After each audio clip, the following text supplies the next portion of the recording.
পরিবারের সবার জন্য কলকাতা স্টাইলে এঁচোড় চিংড়ি রান্না করলাম এই প্রথমবার।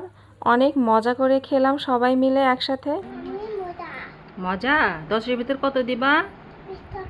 20 টাকা। ওরে সোনা আমার। প্রথমে আমি এঁচোড়টা সুন্দর করে কেটে নিব, কারণ গ্রামের বাড়ি থেকে এঁচোড় এনেছিলাম। এই প্রথমবার রান্না করছি কলকাতার স্টাইলে এঁচোড় চিংড়ি। তো এখানে প্রথমে হাতে সরিষার তেল ভরে নেব, কারণ হাতে সরিষার তেল না দিলে হাতে আঠা লেগে যাবে। তা হাতে আগে সুন্দর করে সরিষার তেল নিচ্ছিলাম। এরপরে যে পানির ভিতরে এঁচোড়গুলো রাখবো সেখানে হলুদের গুঁড়ো দিয়ে দিয়েছি 3 টেবিল চামচের মতো, যাতে এঁচোড়গুলো রাখলে কালো না হয়। আর এঁচোড়গুলোর আঠাগুলো আমি একদম পানি দিয়ে ধুয়ে নিচ্ছি। পানি দিয়ে ধুয়ে নিলে কি হবে, এঁচোড়গুলো যে আঠা এগুলো ধুয়ে যাবে, হাতে আঠা কম লাগবে, হাতে আঠা অতটা লাগবে না। তো এখানে হচ্ছে এঁচোড়গুলো সুন্দর করে পাতলা পাতলা করে ছিলে নিচ্ছি।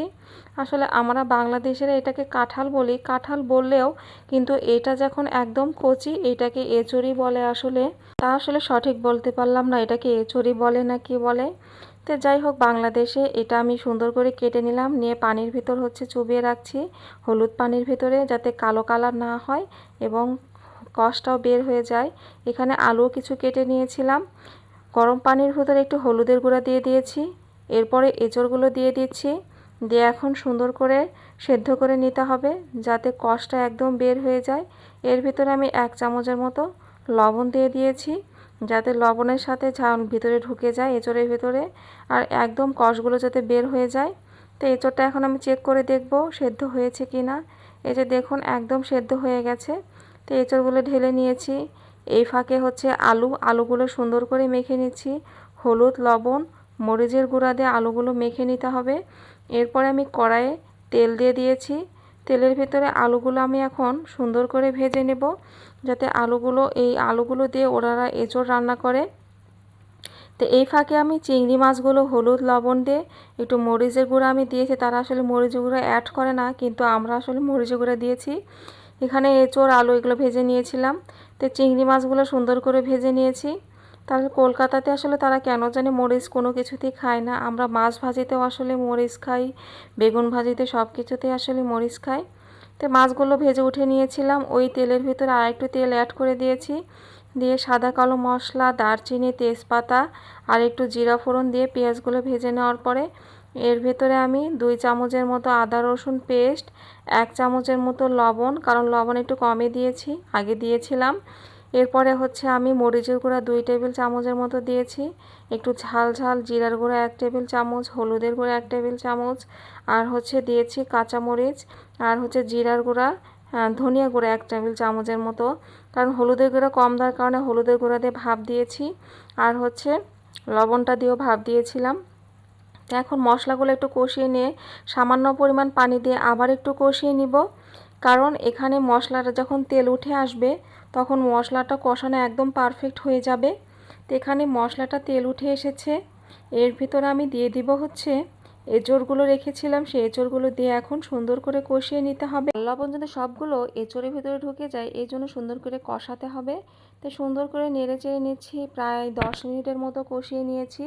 10 মিনিটের পরে কষানোর পরে আলুগুলো যে রেখেছিলাম সেই আলুগুলো এখন আমি দিয়ে দেব। তো আলুগুলো দিয়ে একদম আবার একটু নেড়ে চেড়ে কষিয়ে নিব, অনেকক্ষণ, প্রায় আরও 5 মিনিট কষাতে হবে। এরপরে আমি এর ভিতরে দিয়ে দেব হচ্ছে সামান্য পরিমাণে একটু পানিটা দিয়ে আবার একটু সুন্দর করে আরও 10 মিনিট কষাবো, কারণ এই মশলাটা যাতে এঁচোড়ের ভিতরে যায় সেই জন্য সুন্দর করে কষাতে হবে। এরপরে ঢাকনাটা ঢেকে দিয়ে আবার 10 মিনিট পরে আবার একটু সুন্দর করে 5 মিনিট ধরে কষিয়ে নিব।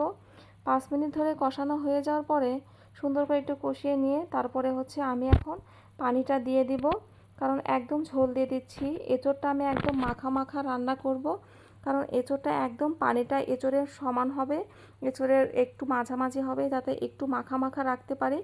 বেশি পানি দেব না, যাতে এঁচোড় পর্যন্তই পানিটা থাকে। এই যে দেখতেই পাচ্ছেন এঁচোড়ের উপরে সমান সমান পানি আছে। তো এখন আমি ঢাকনাতে ঢেকে দিচ্ছি। এই যে দেখুন এঁচোড়ের কালারটা কত সুন্দর এসেছে একদম। এখন আমি চিংড়ি মাছটা দিয়ে দিব।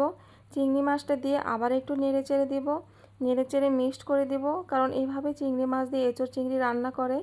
তো আমি এভাবেই দেখেছিলাম রেসিপিটা ইউটিউবে আসলে, বা ভিডিওতে দেখে এইভাবে আসলে রান্না করা ট্রাই করলাম প্রথমবার।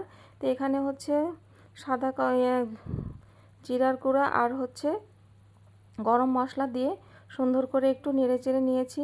এরপরে দেখুন মাশাআল্লাহ অনেক সুন্দর কালার এসেছে। খেতেও কেমন হয়েছে সেটা আপনি ভিডিও শেষে জানতে পারবেন। তো এখানে হচ্ছে আমি সবার জন্য বেড়ে নিচ্ছি, কারণ একাই তো এতগুলো খাওয়া সম্ভব না।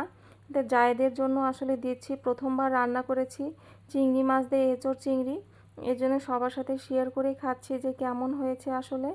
তো এখানে আমি নিয়ে নিয়েছি, আমরা এখন খাবো। তা আমার কাঁঠাল বা এঁচোড় আমার খুবই পছন্দ। আমি এমনি রান্না করলে অনেক ভালো লাগে, মাংস দিয়ে রান্না করলে অনেক মজা লাগে। তো এখানে সুন্দর করে নিয়ে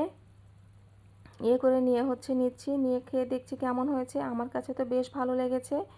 কেমন হয়েছে? খুবই মজা। 10-এর ভিতর কত দিব? কত দিবা 10-এর ভিতর? যা ইচ্ছে তাই, যার সাথে তাই দিবা। 9। মজা। মজা? 10-এর ভিতর কত দিবা? 20 টাকা। 20 টাকা? ওরে সোনা আমার, মজা হয়েছে? খাও।